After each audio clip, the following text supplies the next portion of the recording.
그렇다면 창세기 21장 8절부터 21절 말씀 오늘 말씀입니다. 이삭이 자랐지요. 젖을 때는 3살일 수도 있고 5살일 수도 있고, 어쨌든 젖을 때는 그날에 아브라함이 큰 잔치를 베풉니다. 그 잔치하는 중에 하나님이 사라의 눈을 열게 하십니다. 바로 자신의 아들 이삭을 놀리는 바로 이스마엘을 보게 되죠. 그래서 히브리어로 놀리다라는 말이 이삭하고 비슷한 말입니다. 그래서 이삭 이렇게 하면서 놀리는 겁니다. 이름을 가지고 놀리고 괴롭히는 것입니다. 지속적으로 그런 일을 해온 것을 보게 되죠. 그래서 사라가 아브라함에게 이제 이스마엘을 내쫓아야 된다. 왜냐하면 내 아들 이삭과 함께 기업을 얻지 못한다. 이 말을 들었던 아브라함이 근심합니다. 11절에 보니까 그의 아들로 말미암아, 아들이잖아요. 근심합니다. 그때 하나님께서 아브라함에게 말씀하십니다. 12절에 보니까 근심하지 마라. 그리고 사라의 말을 들어라. 왜냐하면 나는 이삭에서 난 자라야 내 씨라고 부를 것이다 라고 말씀합니다. 그리고 그 여종의 아들도 내 씨니까 내가 다 한 민족을 이루게 될 것이다. 그래서 아브라함이 다음날 아침 일찍 일어나서 떡과 물 한 가죽 부대를 하갈에게 메어주고 하갈이 떠나게 됩니다. 하갈이 그 물을 다 마시고 자기 아이가 이제 목말라 죽어가는 과정 속에서 하나님이 그에게 나타나서 물을 먹이시고 큰 민족을 이루겠다라고 약속을 하시죠. 그 과정을 오늘 본문에서 우리는 보게 됩니다. 오늘 이 본문을 통해 우리가 두 가지를 생각할 수 있습니다. 하나는 출애굽한 이스라엘 민족에 대한 그 입장에서의 말씀입니다.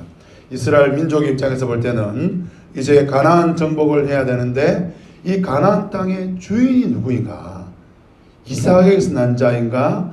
이스마엘에서 난 자인가? 우리구나. 왜? 하나님은 이삭을 통하여 가나안 땅을 주시는구나. 그러니까 우리가 가나안 정복을 해야 되고 우리가 그 땅을 차지해야 된다. 이것이 하나님의 뜻이다 라는 것을 발견하게 되죠. 또 다른 하나는 우리는 이스마엘과 함께 할 수 없다는 것입니다. 우리가 가나안 땅을 정복하고 난 다음에 하나님이 가나안 땅에 살고 있는 이스라엘 백성들에게 끝없이 하는 이야기가 뭡니까? 너희는 다른 민족과 너희는 주변에 있는 다른 족속과 함께 하지 말라는 것입니다. 원수가 되었다는 것이죠. 그 이야기를 출애굽 2세대는 들을 수 있습니다. 오늘 그렇다면 두 번째로 오늘 우리 주 예수 그리스도를 믿는 저와 여러분에 대해서 하나님이 뭐라 말씀하십니까? 우리가 바로 예수 그리스도 안에서 이삭에게서 난 자라는 것입니다. 우리가 이삭이라는 것이죠. 오늘 저와 여러분이 하나님을 믿음으로 하나님 백성 성도라는 것을 잊지 마시기를 바랍니다. 두 번째는 그러면 이삭은 어떻게 살아야 되냐? 이삭은 이스마엘과 이별해야 됩니다. 하나님께서 선악을 알게 하는 나무 열매를 아담과 하와가 먹었을 때에 아담에게 하신 말씀이 뭡니까? 뱀과 너의 후손은 원수가 되는 것이다. 여러분, 저와 여러분이 가장 익숙하고 자연스러운 것은 이스마엘과 사는 것입니다. 아브라함이 가장 익숙한 것은 이스마엘과 함께 사는 것이죠. 그런데 그 이스마엘은 마치 죄입니다. 죄. 오늘 우리가 볼 때 죄는 우리와 함께 살아가고 우리의 가장 자연스러운 모습인 것이죠. 그런데 이 죄로부터 우리가 벗어나지 않으면 죄는 우리를 수치스럽게 만들고 부끄럽게 만들고 우리를 멸망의 길로 인도하는 것을 보게 되는 것이죠. 그래서 죄를 버려야 되는 것입니다. 예수 믿는 성도는 죄와 이별해야 되는 것입니다. 죄를 버리고 죄를 떠나야 되는 것입니다. 죄가 아무리 좋고 죄가 아무리 자연스러워도 우리는 그 죄를 벗어버리고 떠나야 되는 것입니다.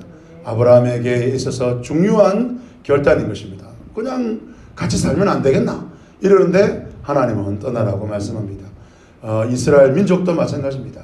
이스마엘 민족과 우리 같이 살면 안 되나? 그냥 뭐 잘 지내면 되지. 하나님은 그렇지 않습니다. 이스마엘과 이삭의 후손들은 서로 원수가 되게 하는 것입니다.